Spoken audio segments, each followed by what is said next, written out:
Ce programme vous est offert par Illico Cash.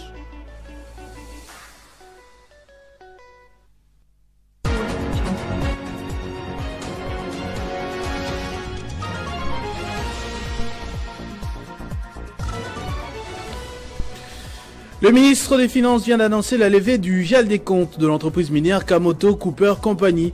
C'est après une séance de travail à laquelle a pris part la gouverneure Fifi Masuka qui offre son hospitalité à cette entreprise dans le Lualaba.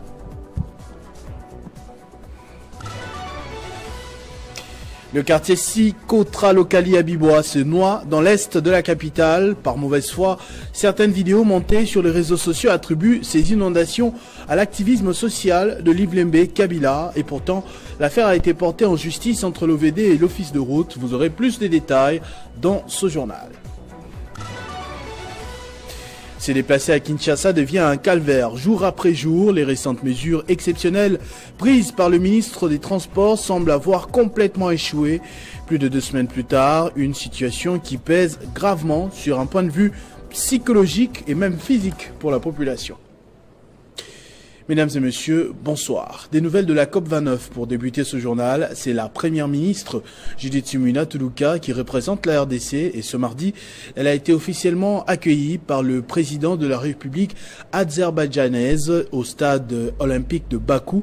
La chef du gouvernement a insisté pour que tous les Congolais présents portent haut la voix de la RDC à cette conférence des Nations Unies sur le changement climatique pour obtenir, vous le savez sans doute, une rétribution équitable par rapport à son rôle de deuxième poumon de l'humanité.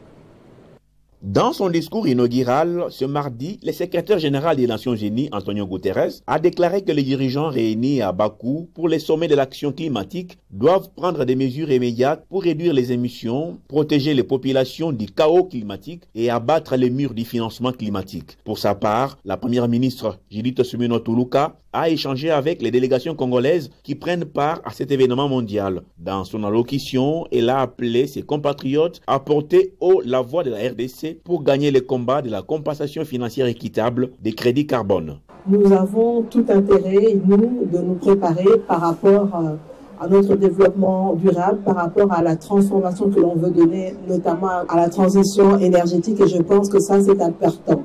La chef du gouvernement a insisté sur les combats que mène la RDC pour sa rétribution équitable au regard de sa position de deuxième poumon climatique du monde. Ce potentiel que nous offrons au monde, comment nous défendons cette position et comment nous allons récupérer financièrement ce qui va nous permettre d'accélérer notre développement. Je le dis souvent, c'est que nous sommes dans une position où, contrairement aux lois économiques, cet événement mondial vise à stimuler l'action internationale pour limiter les changements climatiques et à engager la transition énergétique selon les Nations Unies. La première ministre est déterminée à mener les combats pour le respect du prix des crédits carbone. Elle se bat pour inverser la tendance dans ces secteurs tel que cela est repris au 6e pilier du programme d'action de son gouvernement. La COP29 accueille des diplomates, des fonctionnaires de l'ONU, des journalistes, des climatologues, des dirigeants syndicaux, des experts politiques, etc. Un nombre impressionnant de près de 67 000 personnes se sont inscrites pour assister à cet événement mondial. La commémoration du 106e anniversaire de l'armistice en République démocratique du Congo a été célébrée ce lundi par le vice-premier ministre en charge de la défense nationale et ancien combattant au rond-point Force publique. Lors de cette cérémonie, Guy Kabombo a promis d'honorer 2 vétérans anciens combattants, les caporaux Ealé et Moukoko. Le vice-premier ministre, ministre de la Défense nationale et ancien combattant, Guy Kabombo Mwadianvita, accompagné du vice-ministre Sami Adoubango, a procédé lundi au rond-point Force publique dans la commune de Kassavubu au dépôt des gerbes de fleurs à la stèle dédiée aux anciens combattants en marge du 106e anniversaire de l'armistice. Commémorant pour la première fois cette journée en sa qualité du vice-premier ministre en charge de la défense nationale et ancien combattant, Guy Kabombo Mwadianvita a rendu un vibrant hommage au chef de l'État Félix Tshisekedi, commandant suprême des forces armées congolaises, dans sa vision de la refondation de l'armée. En 1918, les soldats congolais ayant pris part à cette guerre ont fait preuve de combativité et de discipline. Ils ont tenté de bâtir la paix Imaginez les premières coopérations militaires internationales, demander les empires, reconnu nombre de nations et redessiner les frontières. Le numéro 1 de la Défense nationale a réaffirmé la volonté du chef de l'État et commandant suprême des FARDC, Félix-Antoine Tshisekedi Tshilombo, qui tient à l'amélioration des conditions sociales, non seulement des militaires actifs, mais également des anciens combattants et leurs dépendants. Guy Kabombo Madianvita a promis d'honorer également les 2 vétérans anciens combattants, les caporaux Eyale et Moukoko, derniers survivants de la guerre de 1940-1945. La dite cérémonie s'est clôturée par les défilés des anciens combattants sous les fanfares de l'école de musique des FARDC en présence de plusieurs autres autorités de l'armée, de la police et des civils.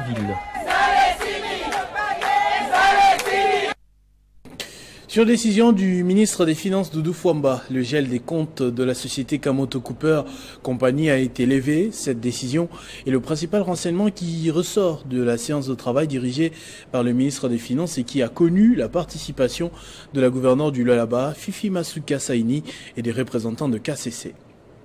C'est un satisfait pour la gouverneure de Lualaba, Fifi Masuka Saini, qui a salué la décision de Doudou Fwamba, qui trouve qu'elle est de nature à protéger les sociales de la population du Lualaba, étant donné que KCC emploie des milliers de Congolais en direct et en indirect.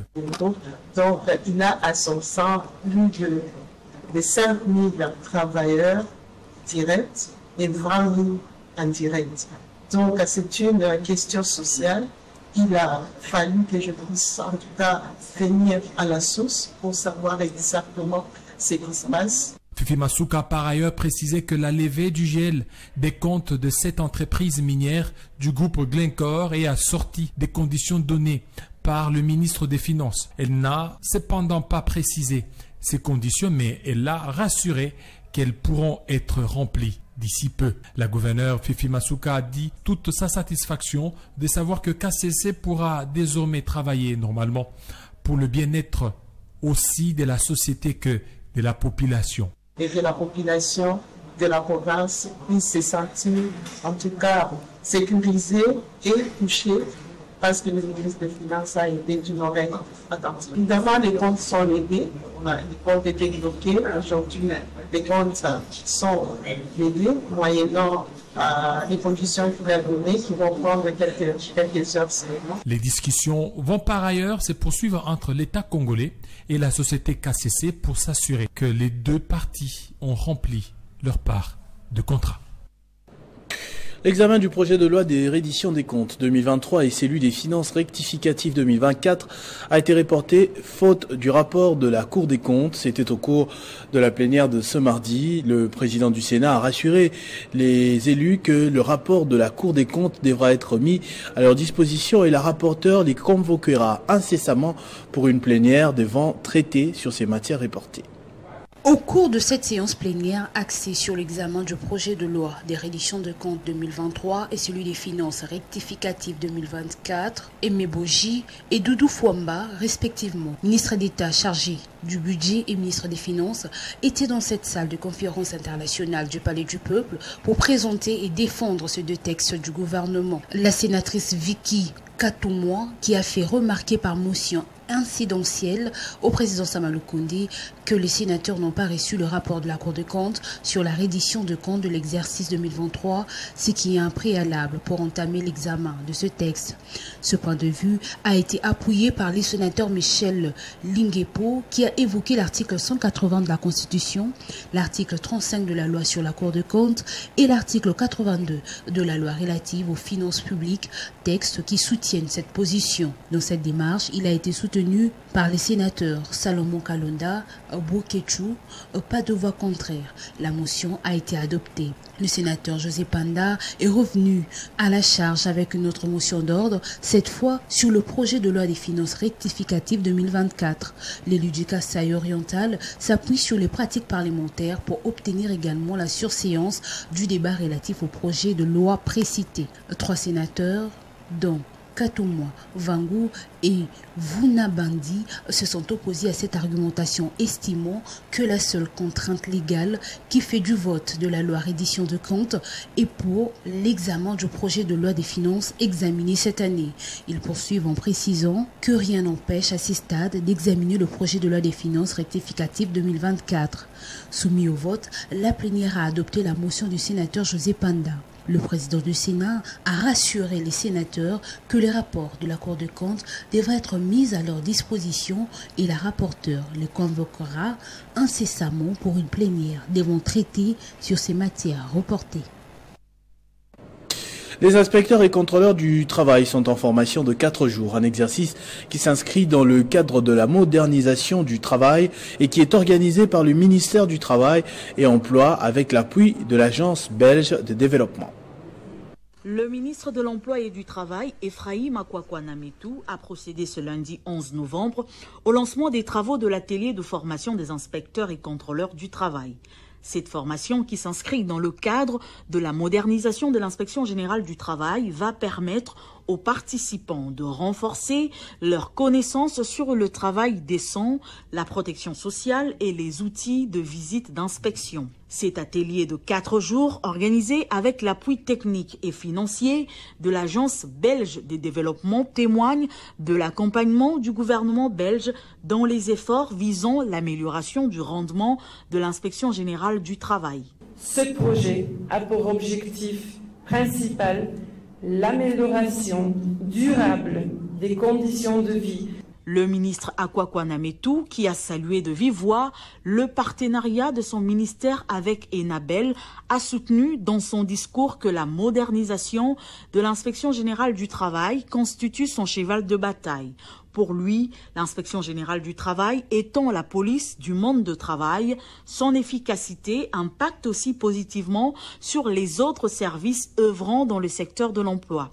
Le patron de l'emploi en RDC a à cette occasion rappelé aux bénéficiaires de profiter de cette session de formation pour rehausser le niveau de l'inspection générale du travail. Il a aussi adressé une sévère mise en garde aux inspecteurs véreux qui vont à l'encontre de la vision du chef de l'État, Félix Antoine Tshisekedi Tshilombo. La formation sans moralité, sans éthique, cette formation-là n'a pas de sens. Le ministre du Travail et de l'Emploi a remis symboliquement quelques tablettes à l'inspecteur général du Travail, au directeur provincial de Kinshasa et à la représentante des inspecteurs. Constitution des commissions pour assister les sinistrés des démolitions de Bipemba à Mbojimaï par la ministre des Affaires sociales, Action humanitaire et solidarité nationale. Après avoir pris connaissance de la situation, Nathalie Aziza Mounana promet son accompagnement aux victimes pour une assistance réussie.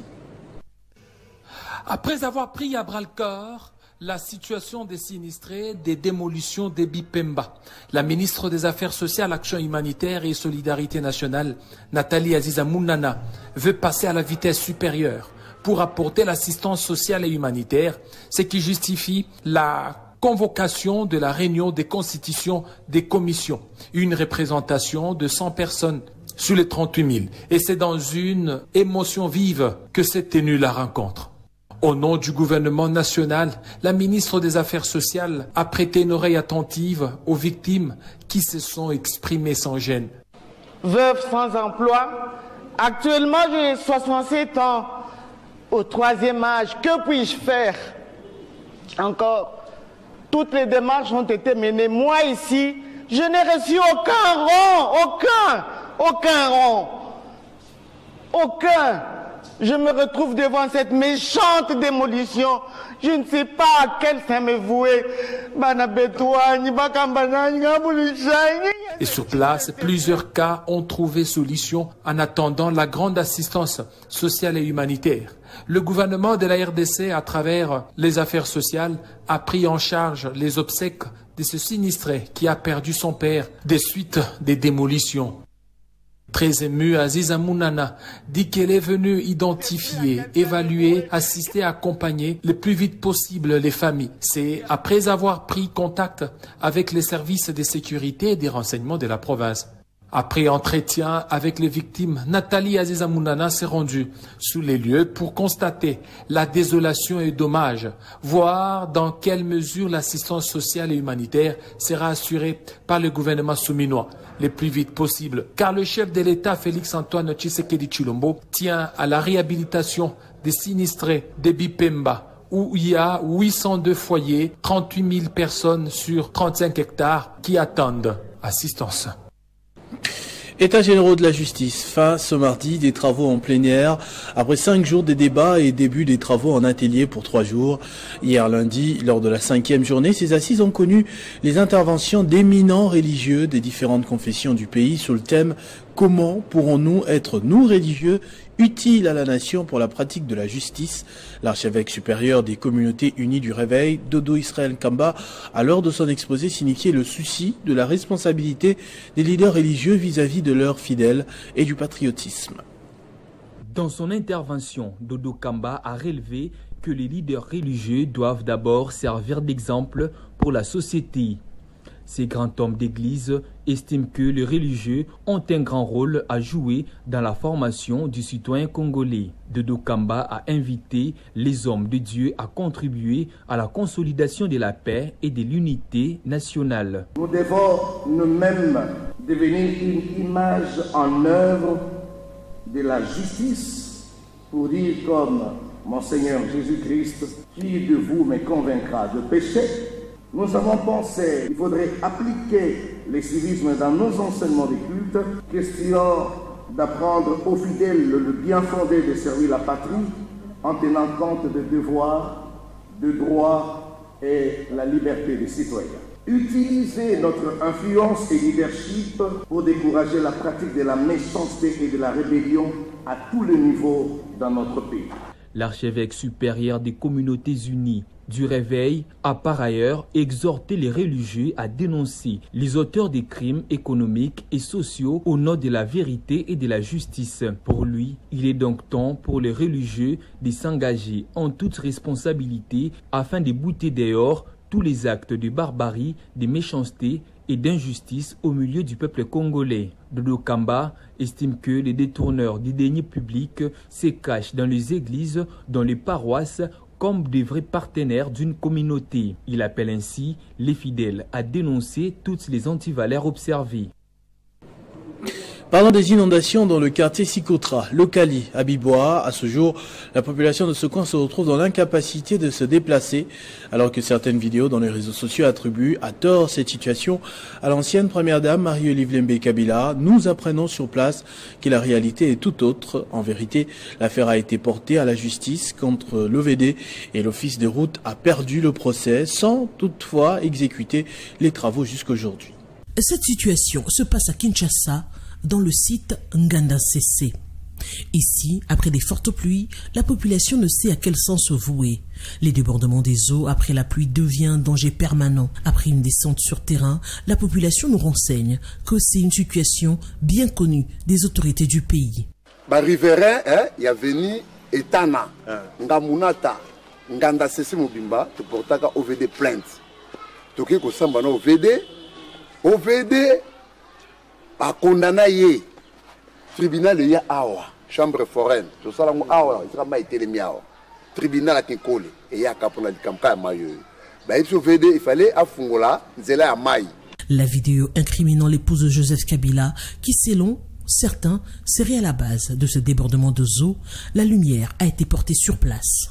Ka mama Olive Lembe asengaka basala nzela atindaka OVD baya basala étude nyonso to espérer bango na ndenge mai elekaka bakei un certain ekaka ba un mois baye koya babandi nzela ti basi nzela mbula liboso ebetaka ekapra place to ba filmer wana ekanga maka to bengi bato OVD kande bazo bakei tieli aboya ka batlekisa mai bakosi OVD bakei après OVD baya ngai moko natambula na bango na ngambo atieli toke totali ndenge ya ko canaliser mai. Après, depuis à ce jour, les habitants du quartier Sikotra Lokali appellent l'État congolais à les soulager face à ce calvaire. tozaka na kati ya mai bino leta o bosungaka biso bato tovotaka bino boko tika biso tongio kwa maboete boza wapi. De l'OVD en passant par le ministère provincial des infrastructures, le ministère des affaires sociales ou encore l'office de route, tous se sont appelés à mettre la main dans la pâte pour décanter cette situation qui perdure depuis 6 ans. Contacté par la rédaction de Télé 50, le directeur général Victor Ntumba de l'OVD affirme que les débordements des eaux ont d'autres facteurs et que cela relève plutôt de l'office de route. Face à cette impasse, la justice congolaise est appelée à dire le droit pour le bien-être de la population de ce coin. Il faut des longues heures pour des trajets parfois de 5 à 10 minutes seulement en temps normal pour se déplacer à Kinshasa, une situation qui s'empire semaine après semaine et même après les mesures exceptionnelles prises pour quelques tronçons dans la capitale qui n'ont rien résolu, si pas aggravé la situation. En ce moment, la population et les autorités semblent assister presque impuissants à ces désordres qui impactent la production générale dans la ville. Constat de Christian Kalogi. La ville de Kinshasa traverse une période marquée particulièrement par un phénomène devenu pratiquement le vécu quotidien des Kinois, le phénomène embouteillage. Cette situation rend non seulement pénible la circulation routière, mais constitue également un véritable frein au trafic routier. Elle s'est accentuée ces derniers temps à la suite du dispositif expérimental de sens unique alterné mis en place par les autorités urbaines pour tenter de fluidifier la circulation. Nous sommes toujours dans la phase expérimentale. Nous avions tenu la première réunion pour voir qu'est-ce qui va et qu'est-ce qui ne va pas. Il y avait certaines améliorations à faire au cours de la réunion passée. Maintenant, le VPM, le transport, son Excellence Jean-Pierre Bemba, a demandé aussi que nous fassions maintenant une deuxième évaluation pour que ça aille, parce qu'il a remarqué, même pas lui seulement, mais toute la population a remarqué qu'au courant de cette semaine, ici, il y avait un petit relâchement. Ce lundi, ce sont des poches et des poches de bouchons qui ont été constatés dans les différentes artères de la capitale congolaise. La population souffre aujourd'hui et il y a déjà trop de maux, trop de problèmes à gérer dans ce pays. Mais si nous rajoutons encore ce problème d'embouteillage, on essaye de trouver des solutions, mais est-ce que c'est des solutions réfléchies? La notion du temps. Vous voyez, aujourd'hui, nous avons des embouteillages chaque matin. Cette idée ou ces mesures qui ont été prises, on pensait que ça allait résoudre le problème, mais ça n'a pas résolu le problème. Mais nous avons un pays à relever, un pays à développer. Mais la notion du temps est très importante. Vous ne pouvez pas, à Kinshasa, prendre 2-3 rendez-vous. Vous avez du mal à honorer ces rendez-vous. Tous, nous n'avons pas de cortège. Même ceux-là qui ont des cortèges, les chefs de corps, les chefs d'institution, maintenant ont du mal à circuler. Ne supportant plus ce calvaire, plusieurs Kinois appellent déjà à la levée de ces mesures qui visiblement n'ont pas du tout aidé à résoudre le problème. Au-delà de la construction ou réhabilitation des routes secondaires, plusieurs sont ceux qui pensent que les mesures fortes des sensibilisations à l'éducation routière s'avèrent urgentes. Le nombre des véhicules ayant considérablement augmenté, les autorités sont appelées à envisager la possibilité de décentraliser le centre-ville pour diminuer le risque des embouteillages. L'électricité est devenue une denrée rare dans plusieurs communes de Kinshasa et pour y remédier, la députée nationale Bolumbe Hermione a interpellé le directeur général de la SNEL en lui adressant une question orale avec débat après la question écrite qui n'avait pas trouvé satisfaction. Ce même mardi, l'élu de Moamba a déposé à l'Assemblée nationale une proposition de loi sur l'économie sociale et solidaire. L'élu de Moamba est déterminé à porter la voix de la population quinoise qui fait face à des coupures intempestives d'électricité ce dernier jour.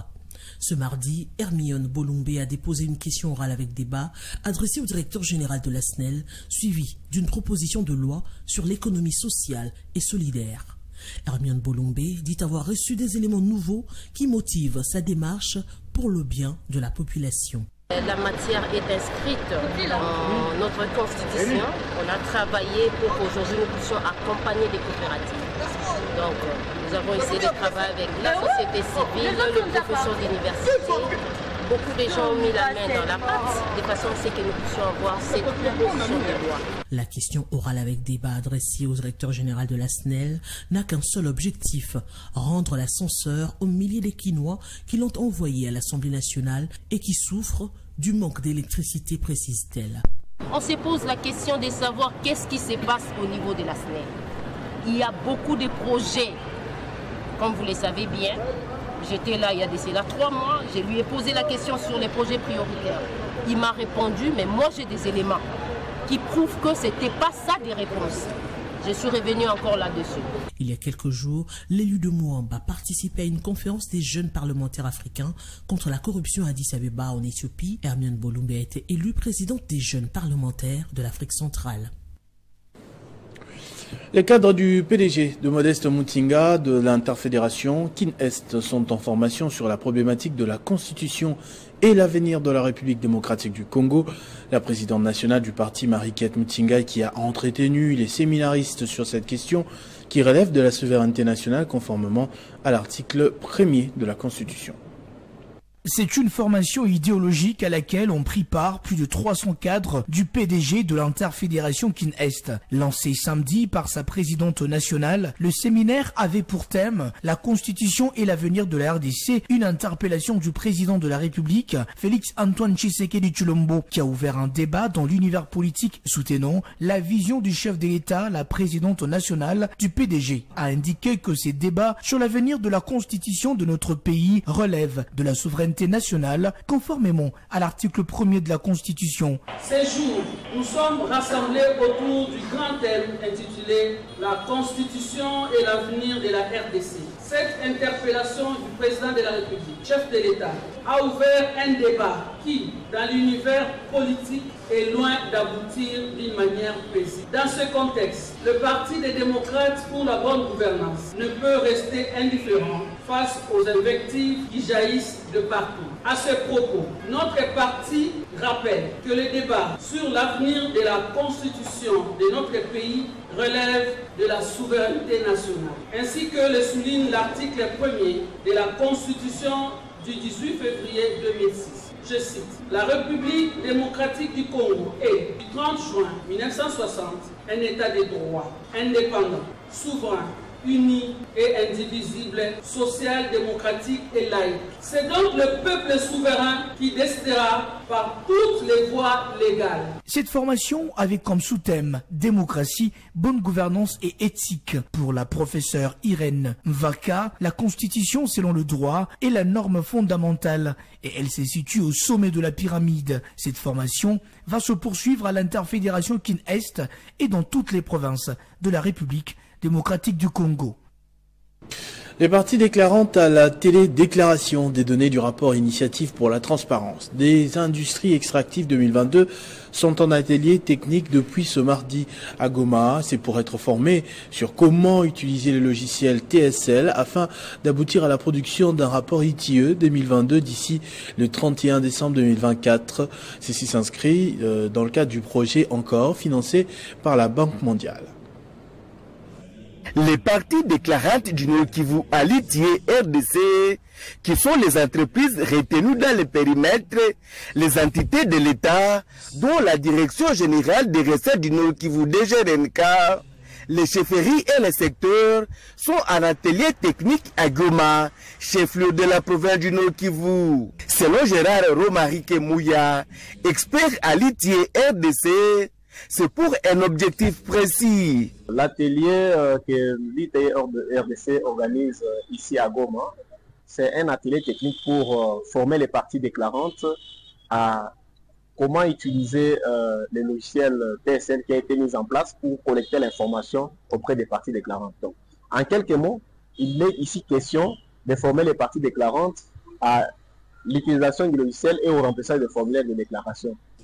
À l'issue de cet atelier technique, toutes les parties déclarantes doivent avoir un même langage. L'aboutissement de cet atelier, c'est que les formulaires doivent être très bien remplis, les déclarations doivent être exhaustives, fiables, de telle sorte que le rapport qui sera produit d'ici le 31 décembre 2024 soit un rapport opposable à tous. La prochaine étape, c'est de procéder à un accompagnement de proximité de toutes ces parties prenantes.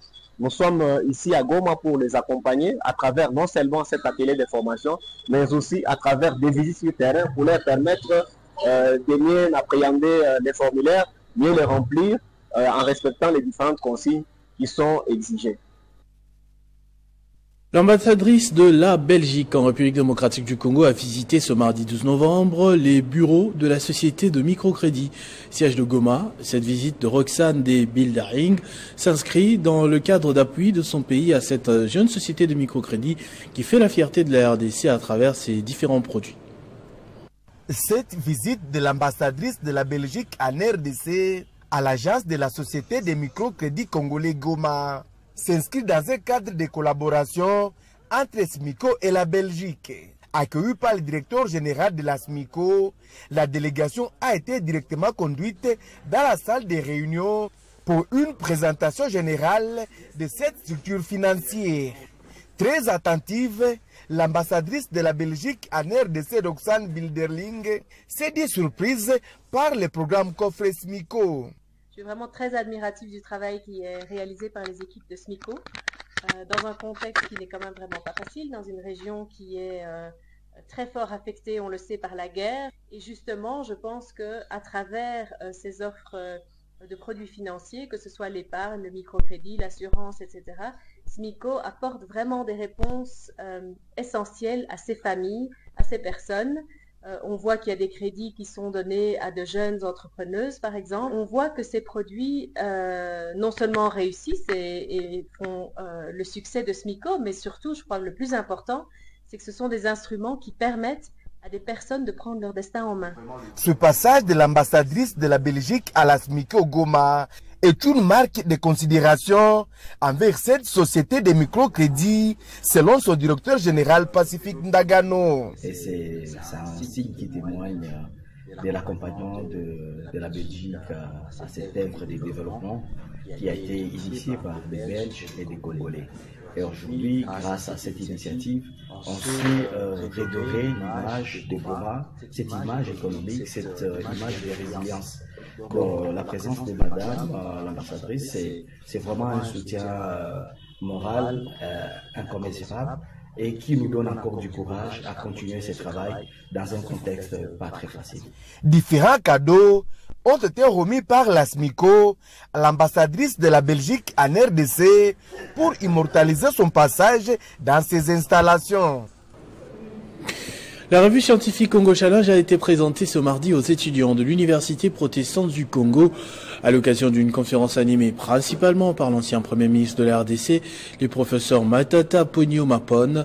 Ce dernier a axé son exposé sur l'impact nuisible du Fonds monétaire international sur le développement de la République démocratique du Congo. Benjamin Moudiata était présent pour le compte de Télé 50. C'était une occasion en or pour la revue Congo Challenge qui a été présentée de manière officielle devant un public scientifique incluant les autorités académiques, des représentants du corps professoral ainsi que des étudiants de l'Université protestante au Congo.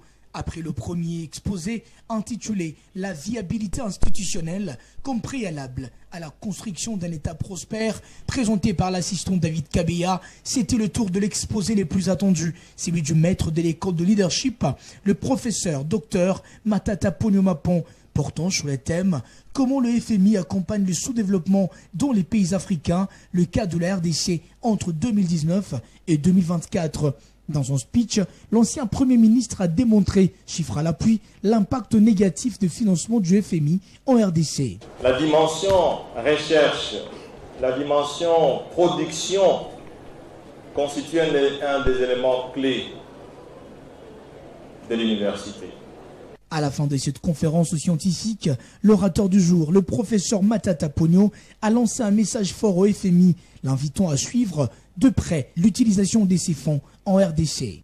Ce qu'on réalise, c'est que tous les critères conjoncturels, à chaque fois quand il y a une revue, il y a un ou deux, voire plus de critères qui ne sont pas respectés. En principe, le Fonds monétaire ne pouvait pas conclure la revue, ne pouvait pas procéder au décaissement des fonds, parce que les critères ne sont pas respectés.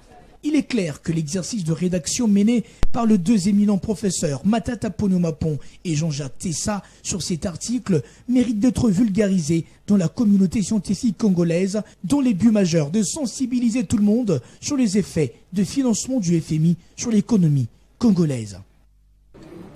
Ce journal est terminé, je vous en rappelle tout de suite les principaux titres. Le ministère des Finances vient d'annoncer la levée du gel des comptes de l'entreprise minière Kamoto Cooper Company. C'est après une séance de travail à laquelle a pris part la gouverneure Fifi Masuka qui offre son hospitalité à cette entreprise dans le Lualaba. Le quartier Sikotra Lokali à Bibois se noie dans l'est de la capitale. Par mauvaise foi, certaines vidéos montées sur les réseaux sociaux attribuent ces inondations à l'activisme social de Livlembe Kabila et pourtant l'affaire a été portée en justice entre l'OVD et l'office de route. Se déplacer à Kinshasa devient un calvaire. Jour après jour, les récentes mesures exceptionnelles prises par le ministère des Transports semblent avoir complètement échoué plus de 2 semaines plus tard. Une situation qui pèse gravement sur un point de vue psychologique pour la population. Merci à tous et à toutes. Restez fidèles au programme de votre chaîne Télé 50. Vivez heureux, vivez 100 ans, mesdames et messieurs.